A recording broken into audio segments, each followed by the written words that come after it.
Hello दोस्तों, कैसे हो? आपका स्वागत है त्रिपाण स्टडी सेंटर में। आज जो हम करने जा रहे हैं क्लास 12 एनआईएस बोर्ड का जो है चैप्टर नंबर 5 सोशोलॉजी। सोशोलॉजी का चैप्टर अत्यंत महत्वपूर्ण है, जिसमें हम आज समाज, समुदाय, संघ और संस्था के विषय में चर्चा करेंगे, जो कि बहुत इंपॉर्टेंट रहेगा। ठीक है। त्रिपाण स्टैंडर्ड इसलिए भी इम्पोर्टेंट है क्योंकि इसमें जो है आपको शब्द टू शब्द यहाँ पर समझाया जाता है। कहते हैं लाइन टू लाइन समझना बहुत बड़ी बात होती है, क्योंकि इससे आपको जो है पढ़ भी सकते हो और आप समझ भी सकते हो। इससे आपको डबल डोज की तरह आपको ये मिलता है। इसमें जो है हम समाज समुदाय के विषय में विस्तार से चर्चा करेंगे।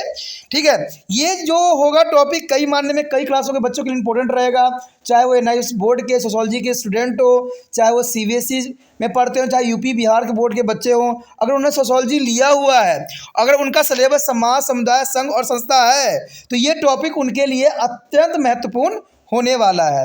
लेकिन आपको पता है कि टॉपिक स्टार्ट करने से पहले एक बात जो मैं हमेशा कहता हूं, जिसको आपको सोचना भी चाहिए, विचार भी करना चाहिए और अमल भी करना चाहिए, वो ये है कि जब भी वीडियो देखिए पूरा देखिए, क्योंकि अधूरा जानकारी सदैव खतरनाक होता है। साथ में एक इंपॉर्टेंट बात ये भी रहता है, अगर आप पहली बार वीडियो देख रहे हो तो लाइक शेयर सब्सक्राइब करना मत भूलना, क्योंकि दोस्तों लाइक कीजिएगा तो बनाने वाले का मनोबल बढ़ता है, सब्सक्राइब कीजिएगा तो इससे ये होता है कि जब भी मैं कोई वीडियो डालूंगा उसका नोटिफिकेशन आपको समय रहते मिल जाएगा। और देखिए शेयर का मतलब ये होता है कि आपके थ्रू ना जाने किन बच्चों को हेल्प मिल जाए, ये आप भी नहीं जानोगे, इसलिए जो है आप शेयर जरूर करो। ठीक है। व्हाट्सएप स्टेटस पे भी लगाओ। दोस्तों एनआईएस सेंटर जो कई मानने में बहुत से बच्चों के लिए हेल्पफुल है, चाहे वो 8th क्लास हो, 9th 10th 11th 12th हो, चाहे वो एनआईएस बोर्ड के बच्चे हों, ठीक है, चाहे बीए एमए के बच्चे हो, सभी क्लासों के लिए कुछ ना कुछ जो है त्रिपाण सेंटर में उपलब्ध है। तो इसलिए आपके लिए ज़रूरी है कि आप सब्सक्राइब करके इसको चैनल को जो है सेव कर लो, नहीं तो बाद में अगर रिसर्च करोगे तो शायद आपको ये चैनल प्राप्त ना हो। तो इसलिए सोचना नहीं, विचार नहीं करना है, सब्सक्राइब करके जो है अपने पास सेव करना है। दोस्तों ये तो बात था आपके लिए, लेकिन अब देखते हैं हमारा आज टॉपिक क्या है। यहाँ पर जो है सबसे पहला प्रश्न तो यही आता है कि समाज क्या है, समाज क्या होती है। समाज दैनिक जीवन में प्रयुक्त एक विशिष्ट अर्थ वाला परिभाषित शब्द है। एक साधारण व्यक्ति समाज को सामान्यतः व्यक्तियों का समूह या समुच्चय के रूप में परिभाषित करता है, पर समाजशास्त्र में इस शब्द का अलग अर्थ में प्रयोग होता है। यह मात्र कई व्यक्तियों का संचालित संगठन नहीं है, यह उनके बीच बन रहे संबंधों के योग की ओर संकेत करता है। सामान्यतः अर्थ में समाज मूल जो है मृत वस्तुओं के रूप में समझा जाता है। यहाँ के समाजशास्त्र में यह अमूर्त अस्तित्व के रूप में समझा जाता है। यह एक जो है मानसिक संरचना है, जिसे हम दैनिक जीवन में अनुभव भी कर सकते हैं किंतु देख नहीं सकते हैं। अपनी पुस्तक समाज में मैक्स वेबर और पेज परिभाषित करते हुए कहते हैं कि समाज अनेक समूह अथवा प्रतिभागों, मानवीय व्यवहार तथा जो है अनुमक्ताओं के नियंत्रण के प्रयुक्त एवं अधिकारों की प्रविधि और पारंपरिक सहायता की एक पद्धति है। इसे निरंतर जो है परिवर्तनशील जटिल पद्धतियों को ही हम समाज कह सकते हैं।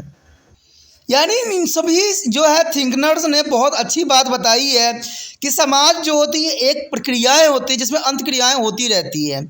कई साइंटिस्टों ने साफ शब्दों में कहा है कि सामाजिक संबंधों का जाल होता है, यानी समाज जो होता है संबंधों का जाल होता है, यानी वेब ऑफ रिलेशनशिप, और यह निरंतर गतिशील और परिवर्तनशील होते हैं। कहते हैं समाज में ये जो है अपना बदलता हुआ प्रतिरूप दिखाते ही रहते हैं, इसलिए समाज जो होती है संबंधों का जाल है। ठीक है। और ये नियंत्रण जो होते हैं गतिशील रहते ही रहते हैं।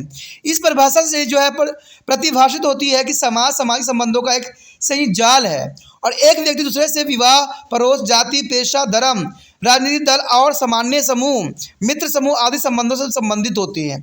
यानी आज देखा जाए तो हर व्यक्ति कोई न कोई रूप से एक दूसरे से जो है जुड़े हुए हैं, चाहे वो विवाह हो, चाहे पड़ोस में हो, चाहे जाति हो, पेशा हो या धर्म हो, या राजनीतिक दल हो या सामान्य समूह हो, मित्र भी हो सकते हैं।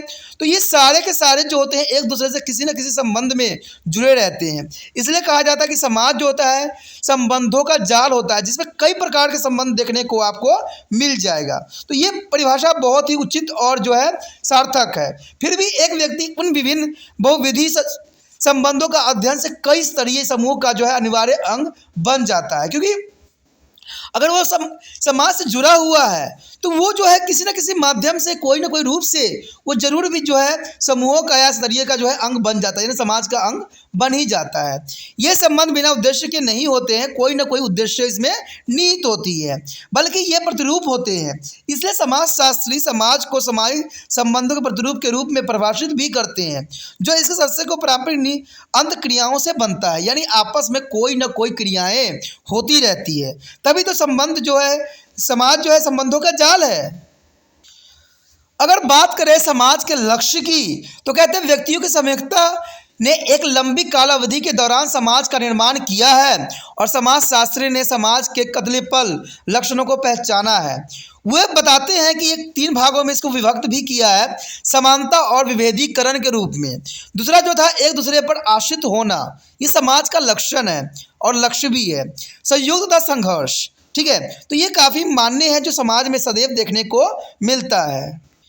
कहते हैं अगर पहला पॉइंट पे अगर हम बात करें तो कहते हैं पहले स्थान पर ऐसे व्यक्ति को संचरण होना चाहिए जो आपस में समानता की भावना का आदान प्रदान करते हों। कोई भी समाज तब तक अस्तित्व में नहीं आ सकती है जब तक उसके सदस्य आपस में एक दूसरे के एक सामान्य न समझते हों। परिवार के सदस्य और संबंध समूह एक ही गांव या नगर से संबंध रखने वाले लोग होते हैं और एक ही जाति के समुदाय में समानता इसी समानता की भावना बनी रहती है। फिर भी प्रथम समानता जो है मुखाकृत की होती है। मनुष्य पशुओं अन्य प्रजातियों से मिलकर जो है मानव समाज नहीं बन सकता है। फिर भी हम यह नहीं कह सकते हैं कि समाज विभेदीकरण को रेखित नहीं है।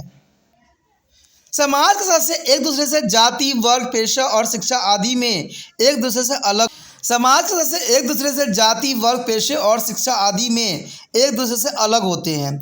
यहाँ तक कि परिवार के अंदर सभी सदस्य एक दूसरे से लिंग, आयु, व्यक्तित्व, दृष्टिकोण और व्यक्तिगत जो है पसंद में अलग ही होते हैं। हर व्यक्तियों की अपनी पसंद होती है, अपना एक लिंग होता है, अपना आयु होती है, अपनी व्यक्तित्व होती है। तो समाज में हर चीज़ देखने को आपको मिल जाता है। फिर भी वो अंतर एक दूसरे को इस तरह से जोड़ते हैं कि परिवार में स्थिरता बनी रहती है। इसी के सामान्य सिद्धांत बड़े ही समाज के लिए भी प्रयुक्त होती है, जहाँ विभेद समानताओं के अधीन होते हैं, जो सामाजिक सद्भाव बनाए रखने के लिए परम आवश्यक होती है। उसके पश्चात आता है अंतर्निर्भरता, यानी एक दूसरे पर आश्रित होना। तो समाज में ये बहुत ही इंपॉर्टेंट कार्य होता है जहाँ पर व्यक्ति एक दूसरे पर आश्रित होते हैं। समाज का दूसरा लक्षण यही होती है और समाज के सदस्य इसके सुचारू रूप से संचलन के लिए एक दूसरे पर आश्रित सदैव होते रहते हैं। एक पारंपरिक गांव में या आपके पड़ोस में विभिन्न जाति समूह के लोग दैनिक जीवन में एक दूसरे पर आश्रित होते हैं। उदाहरण के तौर पर अगर धोबी, बढ़ाई, मोची, लोहार, वन संचालक, ब्राह्मण, सफाई कर्मचारी सभी अपना काम करते हुए देखे जाते हैं, फिर भी एक दूसरे पर आश्रित होते हैं। कोई भी व्यक्ति अकेला ही सारा काम नहीं कर सकता है और इसलिए व्यक्ति समाज में अच्छी तरह से रहने के लिए एक दूसरे पर आश्रित होते भी है। इसलिए सबका जो है अपना एक महत्वपूर्ण योगदान समाज में पाया जाता है। यदि बात करें तीसरे पॉइंट की तो इसमें यही बात आता है, सहयोग समाज का अन्य आवश्यक लक्षण है। देखिए, सहयोग करना भी समाज के एक लक्षण होता है। कोई भी समाज तब तक अस्तित्व में नहीं आ सकता है या लगातार बनी रह सकता है जब तक इसके सदस्य एक दूसरे को सहायता न पहुंचाते हों। समाज के हर स्तर पर जो है सहयोग प्राप्त होती है, जैसे कि व्यक्तिगत आपसी संबंध, कहते हैं पति पत्नी और अन्य पारिवारिक सदस्यों के बीच या पड़ोसी के बीच हो सकता है, वृद्ध समाज के स्तर पर भी हो सकता है। और जैसा कि आप जानते ही हैं कि जब तक आप अपने भाई और बहन से सहयोग करते रहते हैं आपको पारिवारिक मामलों में समस्या नहीं होती है। दूसरी तरफ आप जानते हैं कि संबंधों में टकराव का भी एक तत्व होती है। उदाहरण के लिए आप और आपका भाई आपके जो है अभिभावक द्वारा हाल ही में खरीदे गए कमीज़ के पसंद करते हैं और आपका भाई दोनों उसे पाने के लिए तर्क कर सकते हैं। फिर भी आपको अभिभावक जल्द ही इस टकराव का समाधान कर लेते हैं, यानी जो आपके परिवार के बुजुर्ग लोग होंगे, अभिभावक, वो बहुत ही अच्छे तरीके से उसको समाधान निकालेंगे। ठीक उसी तरह जैसे सहयोग और संघर्ष समाज में संबंधों को दर्शाते हैं। समाज के एक आवश्यक लक्षण के रूप में संघर्ष वित्त स्तर पर व्याख्यात किया जा सकता है। यदि समूह में व्यक्तियों के हित एक दूसरे से विपरीत हों तो उसको जो है संबंध टकराव की ओर मुड़ सकते हैं। एक जमींदार और भूमिहीन के बीच संघर्ष को इसी संदर्भ में देखा जा सकता है। फिर भी इनमें कोई संदेह नहीं है कि संयोग हर तरह से अधिक महत्वपूर्ण होते हैं। उसके पश्चात अगला पॉइंट जो आता है समुदाय। देखिए समुदाय, समाज एक विचार है, समुदाय एक मूर्त अस्तित्व है। यानी समाज एक विचार है तो कह सकते हो कि समुदाय एक जो है मूर्त अस्तित्व है। समाजशास्त्रों के अनुसार जब भी कभी किसी समूह का सदस्य छोटे हो या बड़ा इस तरह के साथ साथ रहते हैं कि वो सामान्य जीवन को जो है आधारभूत स्थितियों में सहभागिता करते हैं तो हम इस समूहों को समुदाय कहते हैं। इस तरह एक समुदाय एक भौगोलिक क्षेत्र में रहने वाले व्यक्तियों के समूहों को कहते हैं। यानी एक भौगोलिक क्षेत्र में और एक समुदाय में जो रहते हैं व्यक्तियों के समूह को ही हम समुदाय कहते हैं। वे एक ही भौगोलिक वातावरण में रहते हैं और सामान्यतः जो इनके आधारभूत स्थितियों के साथ साथ रहते हैं और एक पड़ोसी या गांव समुदाय का बहुत ही अच्छा उदाहरण हो सकता है। यदि बात करें समुदाय के लक्षण कौन होते हैं तो ये जानना आपके लिए अत्यंत महत्वपूर्ण होगा कि समुदाय व्यक्तियों के समूह और समुच्चय को कहते हैं। यानी व्यक्ति, देखिए समुदाय व्यक्तियों के समूह या समुच्चय कहते हैं, ये एक ही इकाई से संबंधित होते हैं। ठीक है, समुदाय के सदस्यों में जबरदस्त सामुदायिक भावना होती है अथवा समानता का भाव तथा अपनात्व की भावना भी देखी जा सकती है। बहुत लंबे समय के दौरान लगातार साथ रहने से लोगों के समूहों में समुदाय की संरचना होती है, इसलिए यह अधिक स्थायी या सहिष्णुता होती है अपेक्षाकृत उस समूहों को जो किसी उद्देश्य से रहित होते हैं। यह समुदाय वित्तीय लक्षणों के लिए कार्यरत रहता है। एक समुदाय साधारणतः एक विशेष नाम से जुड़ा हुआ होता है। बात करें समाज और समुदाय में समानता क्या होती है तो ये भी इंपॉर्टेंट बात रखता है। यहाँ पर दोनों स्वाभाविक रूप से बने सामाजिक समूह हैं, किंतु एक समुदाय जो है मस्तिष्क में विशिष्ट रुचि को लेकर भी बनाया जा सकता है। दोनों वृत्त उद्देश्य की पूर्ति भी कर सकते हैं और दोनों समूह के सदस्य में अपनेपन की भावना भी निहित होती है। यदि बात करें समाज और समुदाय में क्या अंतर है तो सबसे पहले तो समाज के बारे में आपको जानना पड़ेगा। इसमें लोगों के बीच स्थापित प्रत्येक संबंध सम्मिलित होते हैं और वह संबंध क्षेत्रीय सीमाओं पर परे होते हैं। उदाहरण के लिए भारतीय लोग दूसरे विश्व भर में फैले हुए हैं और वे अनुभव करते हैं कि वो भारतीय समाज के अंग है। यहाँ पर सीमा रेखा खींचना उनके लिए अर्थहीन माना जाता है। यहाँ पर अपनेपन की भावना है, किंतु यह समुदाय की अपेक्षा कम मूर्खित होती है। और देखा जाए तो समाज एक जो है अमूर्त मानसिक संरचना भी होती है। उसके पश्चात है समुदाय। समुदाय साधारणतः समुदाय निश्चित क्षेत्र से संबंधित होते हैं। उदाहरण के लिए लंदन के साउथ हॉल में रहने वाले भारतीय साउथर हॉल के भारतीय समुदाय कहे जा सकेंगे। अपनेपन की भावना जो है मजबूत होती है। इसमें वे परस्पर एक दूसरे के नज़दीक अनुभव करते हैं। यदि समुदाय के सदस्य के रूप में उनकी कोई आलोचना होती है तो उनमें अधिक तीव्रता प्रक्रिया भी जल्दी होती है। समुदाय एक मूर्त अस्तित्व है, फिर भी यह कहा जा सकता है कि उनके बीच समानता और अंतर है, पर वास्तविकता में वो दोनों एक दूसरे के साथ जुड़े हुए सदैव रहते हैं। हमारा अगला टॉपिक जो है समुदाय के प्रकार। यानी जर्मनी के एक समाजशास्त्री एफ ने दो जो है परिभाषिक शब्द प्रयोग किए थे। इसमें जेमिन्सchaft जिसका अर्थ था समुदाय होता है, यानी जेमिन्सchaft जिसका अर्थ समुदाय होता है, और जेलेसchaft जिसका अर्थ स्मृति होती है, यानी स्मृति। देखिए जिसका जेलेसchaft यानी स्मृति के रूप में लिया गया है। कहते हैं अगर मानव समाज में कई प्रकार के समूह को जो इंगित करने के लिए उन्हें इन शब्दों का प्रयोग किया गया था। समुदाय कई प्रकार के होते हैं, उनमें चार साफ तौर पर पहचाने जा सकते हैं।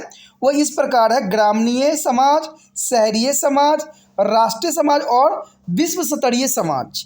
तो ये समाज के प्रकार हैं। ठीक है, फिर भी यहाँ कहा जा सकता है कि यद्यपि उनके बीच समानता और विभेद है, फिर भी वास्तविकता में एक दूसरे से साथ जुड़े हुए भी काफ़ी रहते हैं। यानी सब जो है एक दूसरे से जुड़े हुए रहते हैं, चाहे वो ग्रामीण हो, शहरी हो, राष्ट्रीय हो और विश्व स्तरीय हो, सब जो होते हैं एक दूसरे से संबंधित होते हैं।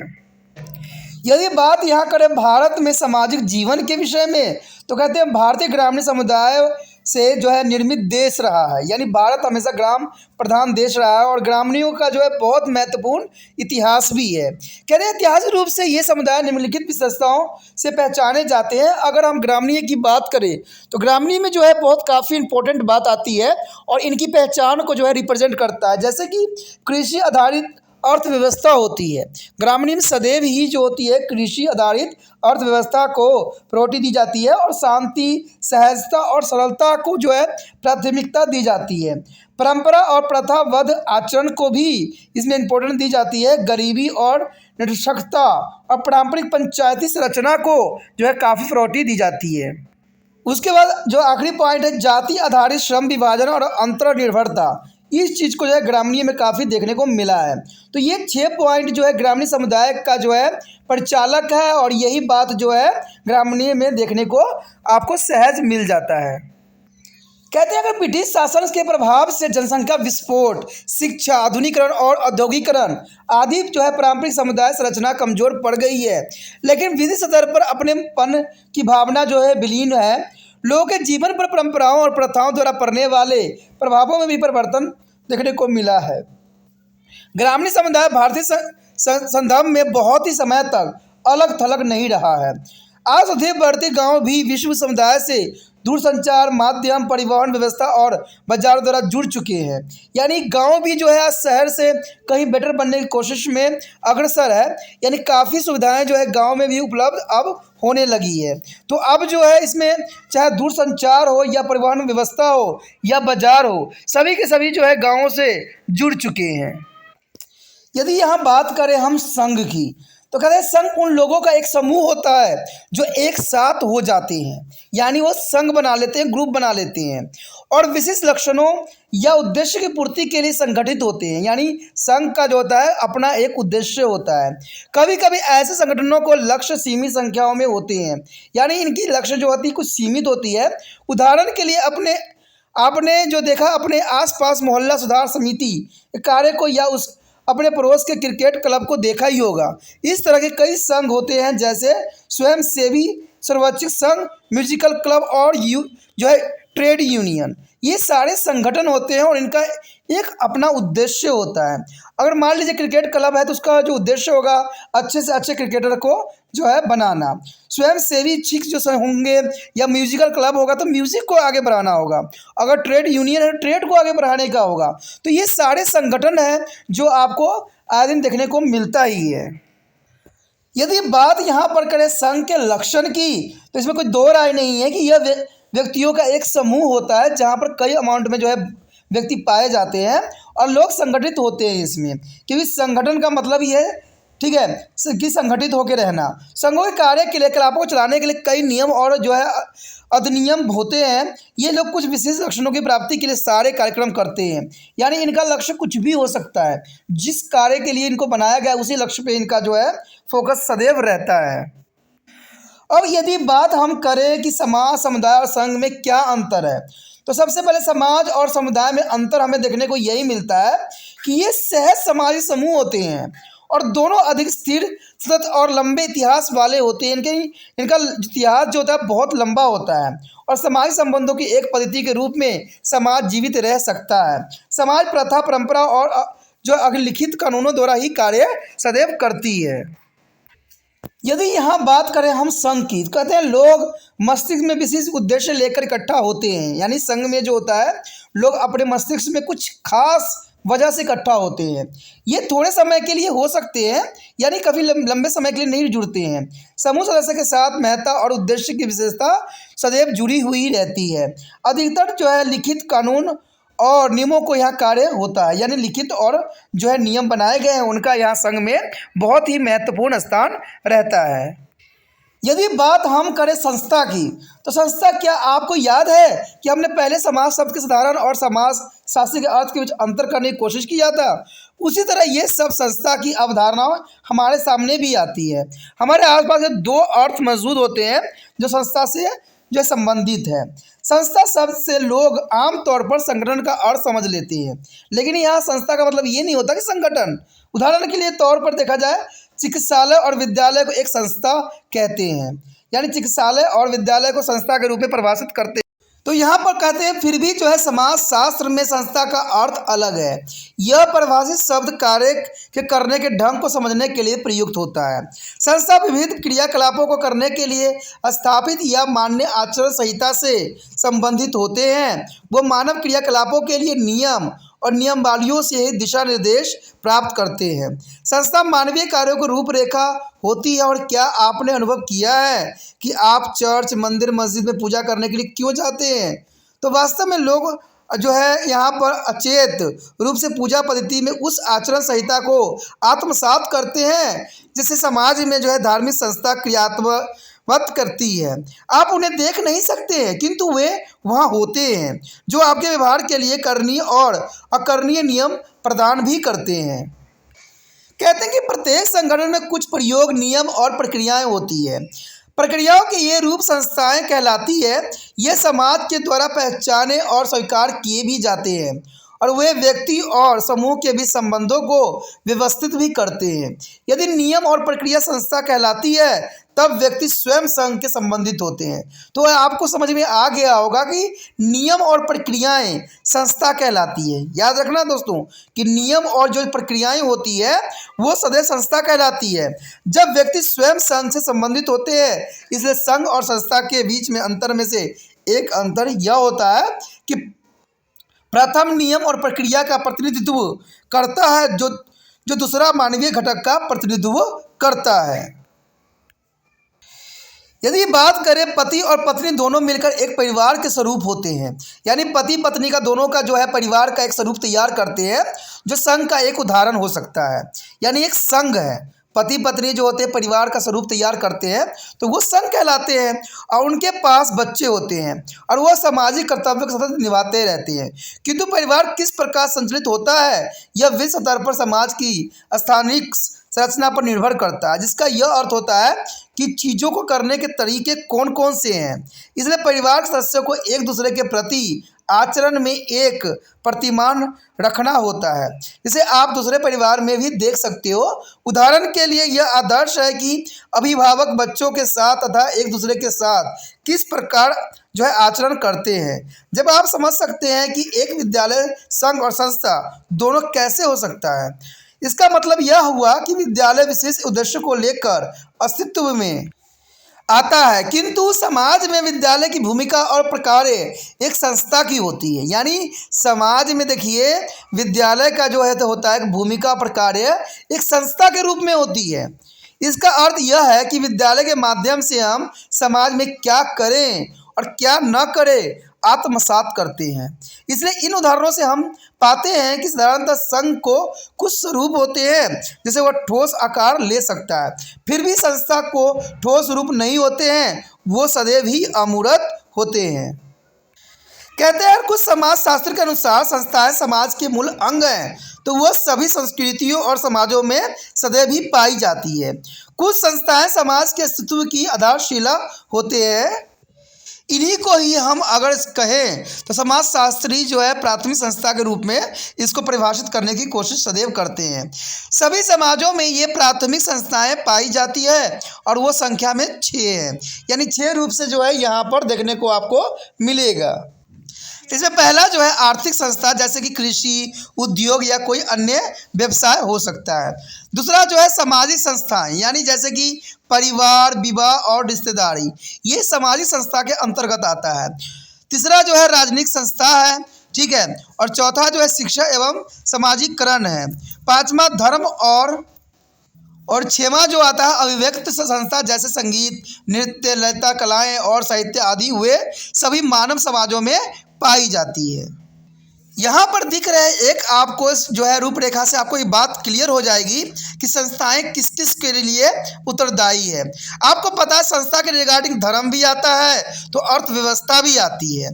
अगर राजनीतिक आती है तो इसमें शिक्षा और सामाजिकरण को भी जो है प्रायोरिटी दी जाती है। अगर संस्थाएं जो होती कला, संगीत, नृत्य, अभिव्यंजक संस्थाएं, सभी चीज़ों को सम्मिलित किया जाता है। तो साथ में सामाजिक संस्थाएं, रिश्तेदारी, विवाह, परिवार, इन सबको जो है निहित किया जाता है।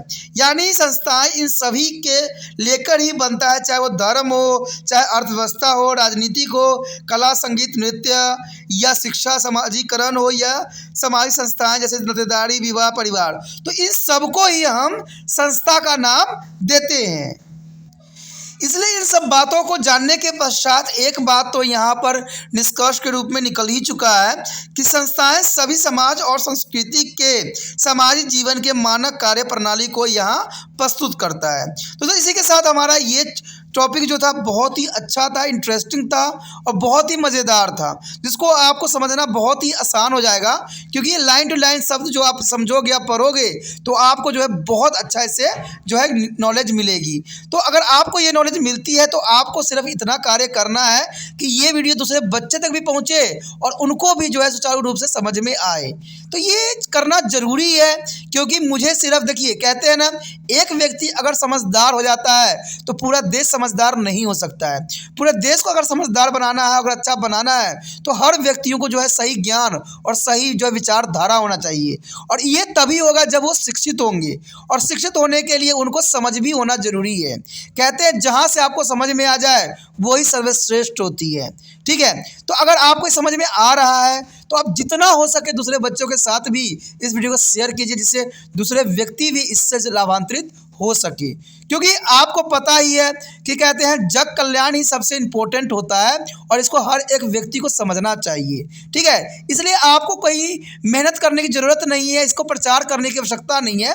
आपको पता है कि जिस प्रकार आप जो व्हाट्सएप पे हमेशा स्टेटस लगाते रहते हो अपने गाने का, अपना किसी भी चीज़ का, तो उसी तरह से जो है आपको भी क्या करना है, सिर्फ 24 घंटे के लिए त्रिपाण सेंटर का जो है आपने अपना व्हाट्सएप स्टेटस पे लगाना है।